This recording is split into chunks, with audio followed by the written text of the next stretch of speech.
À toutes et à tous, j'espère que vous allez bien. On se retrouve pour le brief du dimanche 16 février, il est 8h28. Aujourd'hui, on va parler donc des news économiques, du ratio long and short, du funding, open interest, des liquidations. On regardera ce que font les whales en finissant par l'analyse technique de Bitcoin. Mais avant ça, on va regarder donc les trades qu'on a pris hier. Donc je vous école ça sur le Discord, n'hésitez pas à le rejoindre, il est 100% gratuit. Le lien est en description de cette vidéo.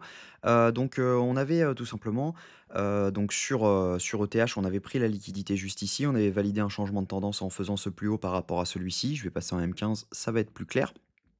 Donc on avait ce changement de tendance juste ici. Le but était de revenir chercher donc dans la zone ETE en prévoyant le fait qu'on pouvait revenir liquider sous ce plus bas. C'est ce qu'on a fait. Et on a bien fait d'ailleurs de mettre son SL un tout petit peu plus loin. Donc le but était de venir chercher donc avec un SL sous cette mèche pour au cas où on vienne la retester pour derrière pouvoir repartir. Logiquement, si jamais on vient prendre les liquidités, en général, on revient tester le dernier lot. Donc le but était de venir chercher les liquidités, de cet equal high que nous avions juste ici. Donc là, on avait un equal high. C'est chose qu'on a fait. En revanche, moi, j'ai clôturé beaucoup, plus tôt, à RR de 0,8 parce que, tout simplement, je voulais aller me coucher tranquillement. Donc j'ai TP, je ne sais plus exactement, je crois, ici. Ouais, j'ai dû TP ici. Donc voilà, on a accumulé des liquidités juste là toute la nuit et derrière un moment, boum, ça recte tout le monde.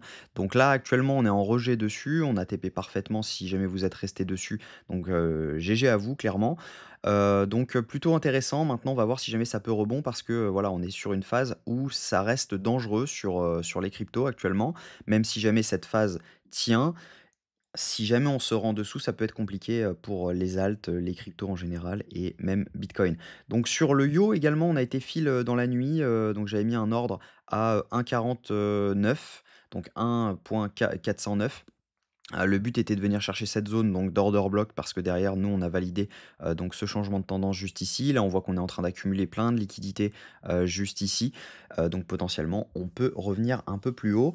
Actuellement le trade n'est pas BE, il a été call, donc on a juste été fill, dans la nuit et pour le moment, bah, voilà, on va attendre quelque chose qui se passe comme ça. Mais j'espère que votre risque est mesuré. Parce que si Bitcoin dévisse, ça peut être dangereux.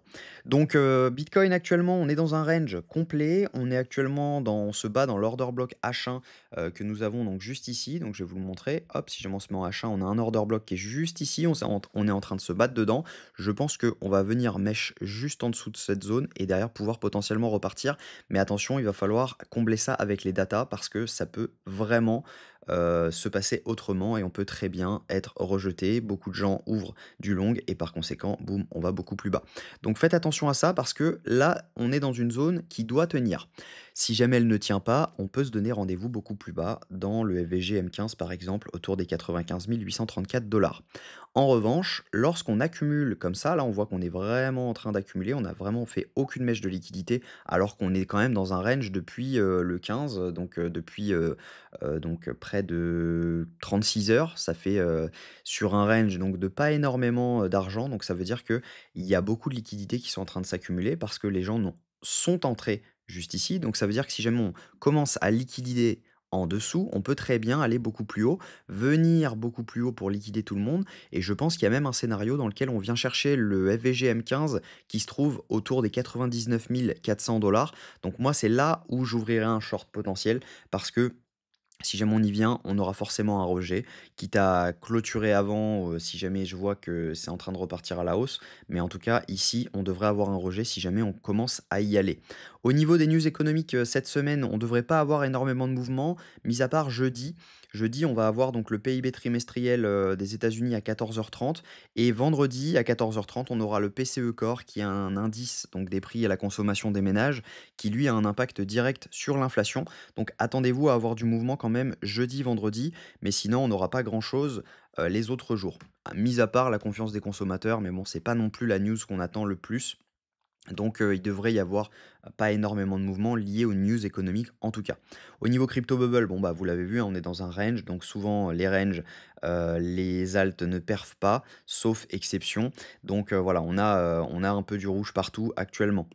Si on regarde au niveau, donc des funding open interest, c'est une indécision la plus totale, hein. Il y a un désistement complet, des traders en ce moment. On n'a pas non plus une hausse exceptionnelle. On a simplement pas mal de longs qui se sont ouverts juste ici. On le voit, la hausse de l'open interest avec une hausse des funding. Donc ça veut dire que ici il y a pas mal de longs qui se sont ouverts. Potentiellement, tous les longs qui s'ouvrent mettent leur stop loss juste en dessous du range. Donc potentiellement, voilà, on peut venir rect et derrière pouvoir potentiellement repartir. Au niveau des liquidations, ce que je vous disais, c'est que, bah, on a des liquidations à venir chercher autour des 96 600 $. C'est tous les longs qui se sont ouverts donc ici dans cette zone, ont mis leur stop loss donc sous cette zone autour des 96 600 $. Donc on a une chance également de venir un tout petit peu plus bas pour venir liquider. Maintenant, ça nous validerait quand même une structure, baissière et par conséquent, bah, on pourrait potentiellement aller plus bas. Donc faites attention à ça. Je doute qu'on prenne les liquidités ici maintenant. Je pense qu'on peut potentiellement prendre, celle à la hausse en premier autour des 99 600 $. Ça coïncide parfaitement donc avec la zone que je vous donnais juste ici dans le FVG. Le FVG étant entre les 99 176 $ et les 99 587 $. Si jamais je dois ouvrir un short, je l'ouvrirai uniquement dans cette zone. Je ne vais pas m'amuser donc à ouvrir un short dans cette zone, tout simplement du fait que, bah, c'est pas une zone de short et il y a trop de gens qui ont le temps de rentrer. Donc voilà.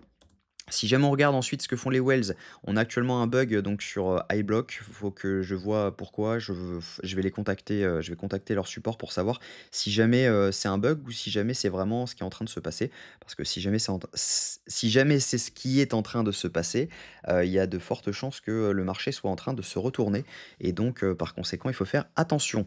Donc, ce que je pense, c'est que actuellement, il ne faut pas faire grand chose sur Bitcoin parce qu'on est dans un range. Il faut simplement attendre donc de voir si jamais, on liquide à la hausse ou à la baisse en premier. Sachez que la première liquidation donnera le mouvement suivant. Ça veut dire que si jamais on commence à liquider à la baisse maintenant, en théorie, on devrait pouvoir rebondir, venir sur le canal s'appuyer, venir chercher cette zone et ensuite on verra en fonction des datas si jamais on short ici ou non. Mais en tout cas, ce mouvement-ci donnerait le mouvement suivant. Maintenant, si jamais on commence à faire quelque chose comme ça, où on laisse toutes les liquidités ici, je vais zoomer un peu pour que vous voyez bien. Si jamais on laisse toutes les liquidités ici et qu'on part pour liquider la hausse, attendez-vous à avoir un mouvement qui ne risque pas d'aller jusqu'aux 99 500 $. On peut très bien aller juste dans les 97 900 ou les 98 296 pour derrière pouvoir venir rect tout le monde. Et là, ce sera la fin du jeu parce qu'on viendra chercher donc le FVGM15 et potentiellement on viendra chercher, les, 95 000 qu'on a juste, les 94 000 pardon, qu'on a juste ici parce qu'il y a énormément de liquidations, mais il y en a également ici. Donc on peut très bien rebondir ici ou rebondir ici. Donc faites attention, là on est vraiment dans une zone dans laquelle on doit avoir un scénario qui est parfait parce que si jamais on liquide à la hausse en premier sans avoir liquidé le bas, bah, potentiellement, hein, ça va être malheureux pour nous et les altes parce qu'on ira beaucoup, beaucoup, beaucoup plus bas parce que ça accumule encore plus de liquidités si jamais on ne prend pas les liquidations à la baisse avant de prendre celles à la hausse.